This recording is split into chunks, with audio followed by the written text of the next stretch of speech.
Bonjour ou bonsoir à vous, c'est Slavier. On se retrouve aujourd'hui pour le 11e épisode de Vocabulaire. Et aujourd'hui, comme dans tous les précédents, nous allons définir de nouveaux termes. Des termes qui seront pour aujourd'hui plutôt originaux. Ça vous permettra de frimer, de vous la péter, mais surtout d'accroître votre champ de vocabulaire pour mieux nuancer vos propos avec plus de détails et de mieux comprendre ceci dans la vie de tous les jours. Bon, parfois, ils sont très originaux. Ce serait étonnant que vous les rencontreriez, mais on ne sait jamais. Alors cet épisode va commencer, mais avant que celui-ci ne débute, je vous invite à vous abonner à ma chaîne YouTube. Puis aussi à liker par la même occasion. Bon, ça vous pouvez le faire à la fin si ça vous a plu. Vous abonner parce que premièrement, ça me ferait extrêmement plaisir. Et qui manquerait une occasion de me faire plaisir? Je vous le demande. Et secondement, j'insiste sur ce point, cela m'aiderait énormément. On peut commencer? Puis ça rendrait cette chaîne YouTube pérenne. J'ai introduit ça comme ça, c'est pas par hasard, ne vous inquiétez pas. Le premier terme, pérennité, non féminin, qui a pour définition état de ce qui dure longtemps, qui est durable. La chaîne YouTube Slavier est pérenne. Ou par exemple, la pérennité de cette entreprise est due à la façon dont elle s'est adaptée à travers le temps. Ou encore, Luka Modric est un youtubeur, non, est un footballeur, je sais pas s'il fait des vidéos, mais c'est un footballeur de prime abord, est un footballeur pérenne, on dit pérenne, du fait de sa bonne génétique, est un footballeur de haut niveau pérenne, du fait de sa bonne génétique et d'un mode de vie irréprochable.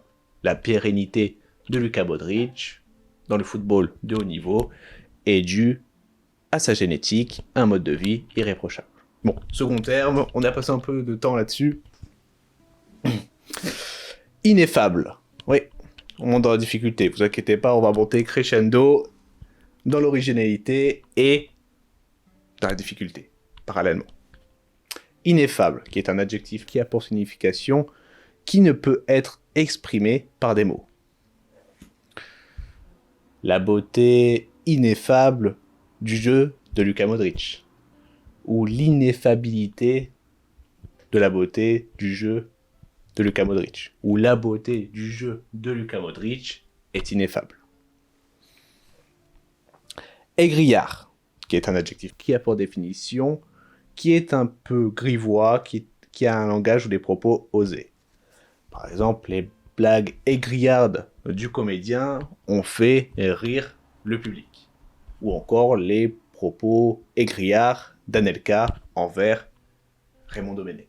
Vous aviez la fin, hein. C'était pour tester.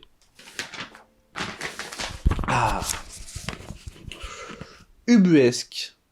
Adjectif qui a pour définition qui est grotesque, absurde, ridicule.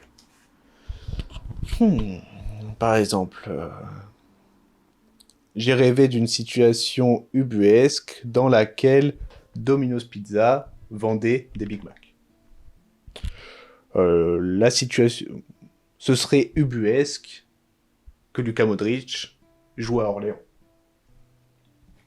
Oui, il est dans toutes les définitions, Luka Modric. Électique. Adjectif. Oula.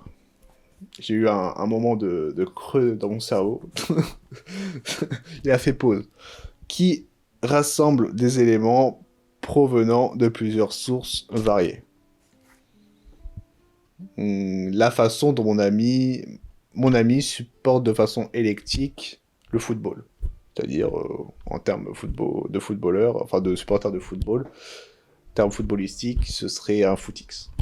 Quelqu'un qui est assez versatile dans la façon dont il encourage les équipes de foot et qui supporte des clubs malgré leurs contradictions, leurs rivalités.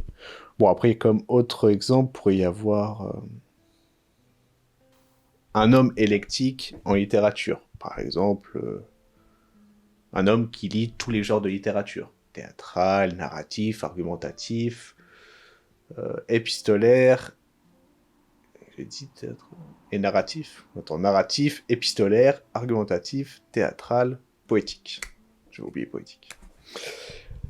Ensuite, pernicieux, adjectif qui a pour définition qui est dangereux, nocif, qui peut causer des dommages.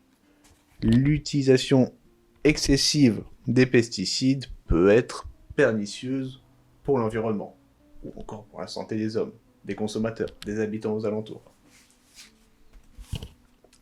Acrimonie, nom féminin, qui a pour définition attitude de quelqu'un qui manifeste de l'aigreur, de l'animosité dans ses propos, ses comportements.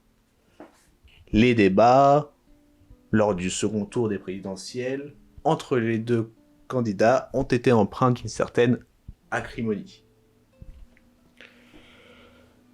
Érudition, nom féminin, qui a pour définition grande connaissance acquise par l'étude et la lecture.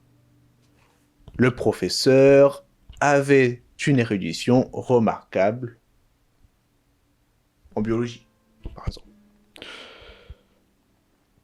Sibyllin, adjectif qui est difficile à comprendre, énigmatique. Par exemple, les propos du philosophe étaient si sibyllins que les élèves n'ont rien compris. C'est la fin de cette vidéo. Ça fait 9 termes, bon, 8 si on enlève pérennité, à se conforter avec, à utiliser au quotidien, à apprendre à employer. Oui, c'est beau de les apprendre, mais il faut savoir les utiliser au quotidien. J'espère que ça vous aura plu. Moi, ça m'a fait très plaisir, comme d'habitude. N'oubliez pas de vous abonner, liker. Ah, ça, je me fais une petite pub encore pour la pérennité de ma chaîne. Bon, on se retrouve très bientôt pour un nouvel épisode de Vocabulaire, la semaine prochaine.